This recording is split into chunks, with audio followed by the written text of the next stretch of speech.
Hello, नमस्ते। आज की वार्ता G20 समिट 2023 में इंडिया G20 प्रायोरिटीज के अंतर्गत ग्रीन डेवलपमेंट पर चर्चा करेंगे। इस पर जो वार्ता है ये G20 समिट में इंडिया की जो अपनी प्रमुखताएं हैं, जो अपनी प्राथमिकताएं हैं, उनमें से पहली प्राथमिकता के रूप में ग्रीन डेवलपमेंट पर चर्चा की जाएगी। जो G20 समिट है उसका जो थीम है one earth one family one future, जिसे हम वसुदेव कुटुंबकम के नाम से जानते हैं। इस समिट में दुनिया के जो प्रमुख 20 देश हैं, 20 कंट्रीज में 19 कंट्रीज हैं और एक यूरोपियन संघ है। कुल मिलाकर के 20 कंट्रीज हो गई। जो यूरोपियन यूनियन है इसमें 27 कंट्रीज हैं वैसे, बट उसे एक कंट्री के रूप में यहाँ पर रखा गया है G20 में। तो 19 countries plus one European union, 20 का जो समिट है 23 में उसके प्रोग्राम इंडिया में चल रहे हैं और 23 दिसंबर तक भारत में इसके कार्यक्रम चलते रहेंगे। जो सबसे बड़ा कार्यक्रम होगा वो दिल्ली में सितंबर के महीने में होगा, जिसमें कि इन G20 के राष्ट्राध्यक्ष, प्रमुख, प्रधानमंत्री, राष्ट्रपति, ये लोग शामिल होंगे। इस G20 समिट का जो सम्मेलन भारत में हो रहा है, ये भारत के लिए जो इस बार की प्रायोरिटीज हैं, जो प्राथमिकताएं हैं, उनमें जो रखा गया है green development, climate finance and life, accelerate inclusive and resilient growth, accelerating progress on sustainable development goals, technological transformation and digital public infrastructure, multilateral instructions for the 21 institution for the 21st century, women lead development। इन चीजों पर इस summit में वार्ताएं होंगी, चर्चाएं होंगी, इन पर कार्य किया जाएगा। और इसमें से भी जो आज का जो टॉक है, मेरा जो आज का टॉपिक है वो है green development. Green development is a real estate development concept that consider social and environmental impact of the development. It is defined by the 3 subcategories: environmental response wins, resources efficiency, and community and culture sensitivity। इसको जो 3 भागों में बांटा गया है, ये environmental, resources and community cultural sensitivity पर काम होना है। ग्रीन डेवलपमेंट का जो रोल है, ग्रीन डेवलपमेंट का जो कॉन्सेप्ट है वो 1970s से ही प्रारंभ हो गया था। तब से ये कॉन्सेप्ट सामने आया था। 1970 में सबसे पहली बार ग्रीन डेवलपमेंट का कॉन्सेप्ट सामने आया और इससे पहले सस्टेनेबल डेवलपमेंट के लिए नेचुरल रिसोर्सेज एंड एनवायरनमेंट पर ही बात की जाती थी। लेकिन समय के साथ साथ परिस्थितियां बदलती गई, डेवलपमेंट बढ़ता गया। इकोनॉमिक डेवलपमेंट का मीनिंग ही ये होता है कि maximum exploitation of resources development हमेशा जो भी हमारा इकोनॉमिक इंफ्रास्ट्रक्चरल डेवलपमेंट होता है उसमें रिसोर्सेज का मैक्सिमम एक्सप्लॉयटेशन किया जाता है।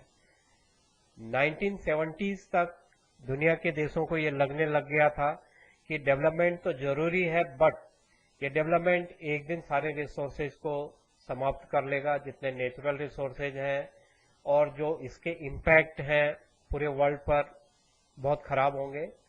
इसलिए ग्रीन डेवलपमेंट का कॉन्सेप्ट लाया गया। इसे जो G20 में इस पर जो वर्क होगा, economic, social and environmental goals through recognising the commercial value of long term investment in human and natural capital.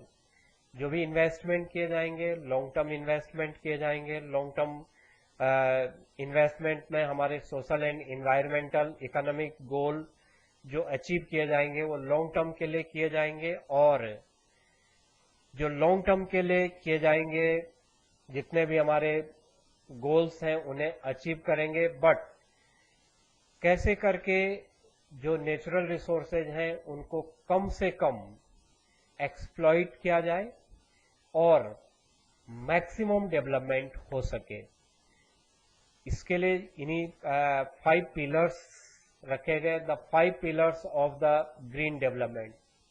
जो ग्रीन डेवलपमेंट पैक्ट बनाया गया है इसके 5 पिलर्स रखे गए हैं under India's G20 presidency. Are include, क्या इंक्लूड किया जाएगा? एक सबसे बड़ी जो चीज है वो है सर्कुलर इकोनॉमी। सर्कुलर इकोनॉमी पर बात की जाएगी। Life style of environment, climate finance, accelerating progress on sustainable development and energy securities। इन चीजों पर बात होगी जो ग्रीन डेवलपमेंट है। इनमें से जो मोस्ट इंपॉर्टेंट है सस्टेनेबल डेवलपमेंट के लिए वो है सर्कुलर इकोनॉमी। तो अब हम सबसे पहले समझते हैं सर्कुलर इकोनॉमी क्या होती है, जिस पर सबसे ज्यादा चर्चा हो रही है कि कैसे करके रिसोर्सेज का मैक्सिमम यूटिलाइज किया जाए, मिनिमम रिसोर्सेज को लेकर के मैक्सिमम उसका आउटकम हो, उसके लिए क्या किया जाएगा। तो उसके लिए सर्कुलर इकोनॉमी कुछ बातें बोलती है। The circular economy is a model of production and consumption. Production and consumption का मॉडल है circular economy, which involve sharing, reusing, repairing and recycling existing material and product as long as possible. In this way, the life cycle of product is extended. यहाँ पर जो बात की जा रही है सर्कुलर इकोनॉमी में कि जो रिसोर्सेज हैं उनको मिनिमम लेकर के उनसे मैक्सिमम आउटपुट कैसे लाया जाए, क्योंकि मैं पहले ही आपसे डिस्कस कर चुका हूं कि इकोनॉमिक डेवलपमेंट अचीव तभी होगा जब रिसोर्सेज का मैक्सिमम एक्सप्लॉयटेशन होगा। ये हमारी ट्रेडिशनल एक थ्योरी है, ट्रेडिशनल एक विचारधारा है, बट इसे कैसे करके सस्टेनेबिलिटी की ओर लाया जाए, G20 में इस पर डिटेल से डिस्कशन होगा। पहले भी जो G20 के समिट हुए हैं, G7 कंट्रीज के जो समिट हुए हैं, इनमें सर्कुलर इकोनॉमी पर लगातार चर्चा होती है। सर्कुलर इकोनॉमी में जो 3 बातें हमारे पास, जो सबसे 4 बातें जो सबसे इंपॉर्टेंट है, जो रिसोर्सेज है उनको शेयरिंग किया जाए, एक दूसरे से शेयर किए जाए, उन्हें रीयूज किया जाए, उन्हें ऐसा बनाया जाए, जितने भी प्रोडक्ट हैं ऐसे बनाए जाए कि उन्हें रिसाइकिल किया जाए, रीयूज किया जाए और रिपेयर किया जाए, जिससे कि मैक्सिमम आउटपुट दिया जा सके, मिनिमम रिसोर्सेज को एक्सप्लॉइट किए बगैर। तो इसके लिए सर्कुलर इकोनॉमी पर डिटेल से G20 समिट में चर्चा होगी। सर्कुलर इकोनॉमी का एक एग्जांपल ये हम दे सकते हैं कि अभी G7 समिट में इंडिया के पीएम जापान गए थे और उन्होंने वहां पर जो अपनी जैकेट पहनी थी वो रिसाइकिल प्लास्टिक बोतल से बनी हुई थी। उन्होंने उस पर जब इन्वायरमेंट पर चर्चा कर रहे थे सर्कुलर इकोनॉमी में, वहां पर उनका डिस्कशन चल रहा था G7 में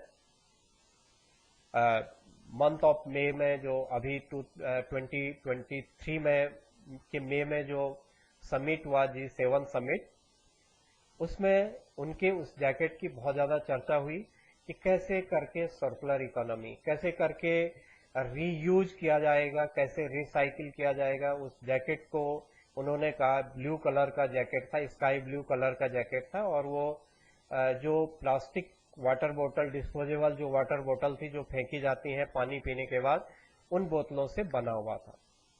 तो ये है सर्कुलर इकोनॉमी की थीम, रीयूज। वो बोतल जो कि इन्वायरमेंट में लॉस कर रही है, हार्मफुल होता है, प्लास्टिक इन्वायरमेंट के लिए बहुत ज्यादा लॉस करने वाला है, बहुत ज्यादा हार्मफुल होता है हमारे इन्वायरमेंट के लिए, लेकिन उसी के जैकेट बन गई और उसे पहना। तो उससे क्या क्या बन सकता है, जैसे प्लास्टिक से टॉय बन सकते हैं, जितने भी हमारे इलेक्ट्रॉनिक गैजेट्स हैं उनसे डिफरेंट अलग अलग चीजें बनाई जा सकती हैं। तो उन चीजों पर, उन प्रोडक्ट पर मैक्सिमम काम किया जाए जिन प्रोडक्ट को लेकर के आज ये समय की प्राथमिकताएं हैं कि ऐसे प्रोडक्ट तैयार किए जाएं जिनको कि फिर से रीयूज किया जाए, रिसाइकिल किया जाए। तो इस पर G20 में डिटेल से डिस्कशन होगा हमारा, ये बहुत इंपॉर्टेंट टॉपिक है। उसके अलावा ये जो पर्पज है सर्कुलर इकोनॉमी का, the aim of the circular economy is therefore to make the most of the material resources available to us by applying three basic principles: reduce, reuse and recycle। 3R, 3R है ये, जो circular economy based on 3R: reduce, reuse and recycle। जितने भी product हैं उनको 3R के base पर तैयार किया जाए, जिससे कि सस्टेनेबल डेवलपमेंट के गोल को हम अचीव कर पाए। ये पर्पज है और ये इंडिया प्रायोरिटीज में G20 में रखा गया है और इस पर समिट में काम होगा। इसके अलावा जो अदर प्रायोरिटीज है ग्रीन डेवलपमेंट में, जो 5 पिलर्स हैं, उन 5 पिलर्स में से सेकंड जो है वो लाइफ स्टाइल ऑफ इन्वायरमेंट है। Life style, life puts individual and collective duty on the everyone to live a life that is done with earth and does not harm it। हमारी life style ऐसी होनी चाहिए, हमारे daily के जो काम है वो इस प्रकार से होने चाहिए, चाहे हम एज ए इंडिविजुअल बात कर रहे हैं, एज ए कलेक्टिव बात कर रहे हैं, एज ए इंस्टीट्यूशनल वे में बात कर रहे हैं, लेकिन हमारी लाइफ स्टाइल ऐसी होनी चाहिए कि हमारी लाइफ स्टाइल के कारण इन्वायरमेंट को, अर्थ को किसी भी तरह से हानि न पहुंचे, किसी भी तरह से प्रॉब्लम ना आए। फिर हमारा है इंक्लूसिव ग्रोथ की बात की जाएगी।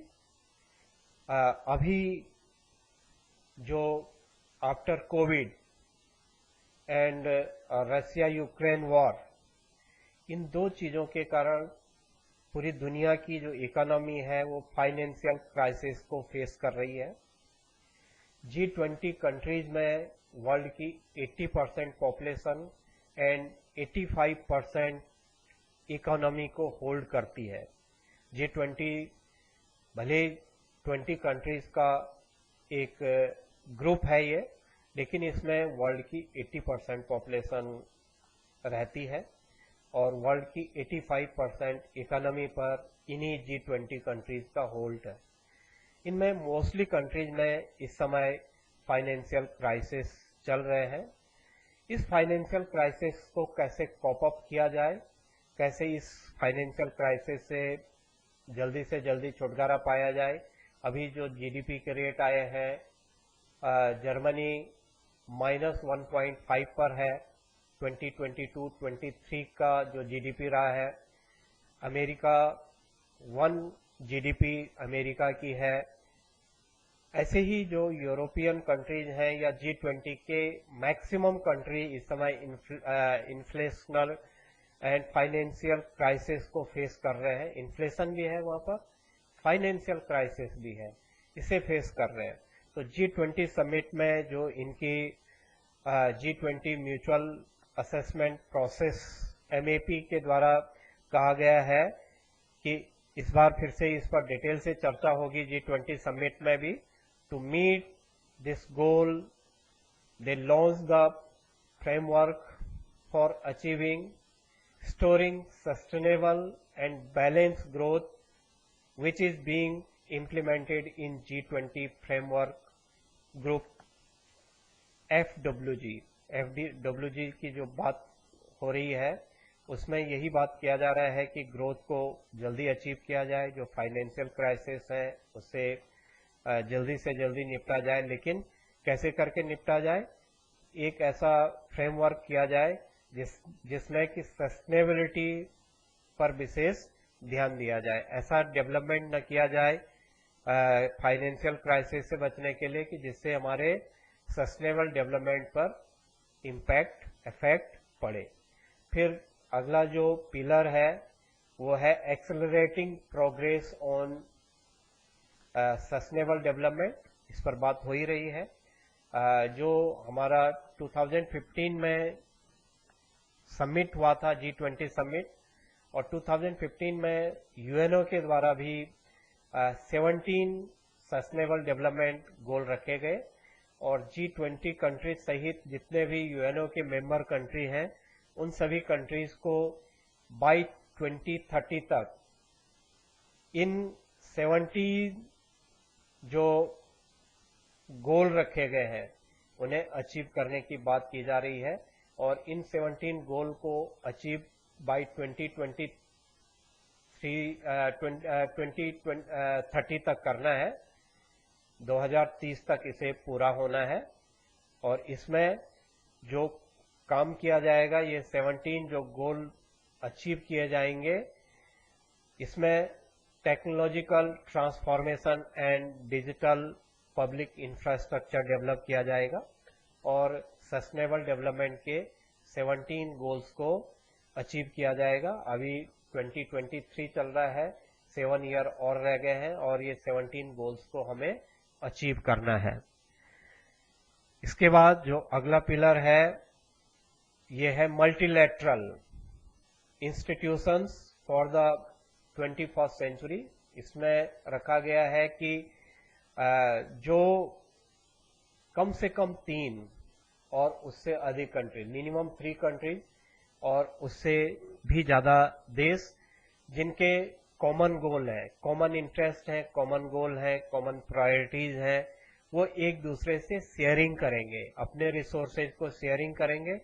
तो जितने ज्यादा रिसोर्सेज शेयरिंग किए जाएंगे उतना ही रिसोर्सेज का एक्सप्लॉयटेशन बचेगा और जो हमारा डेवलपमेंट होगा वो तेजी से होगा। तो various project using fund from the multiple governments एक दूसरे के साथ इनको हम शेयर करेंगे। जितने भी हमारे रिसोर्सेज जो हमारे कॉमन गोल वाली जो कंट्रीज हैं, कॉमन प्रायोरिटीज जिनमें है, वो सारे इसमें किए जाएंगे।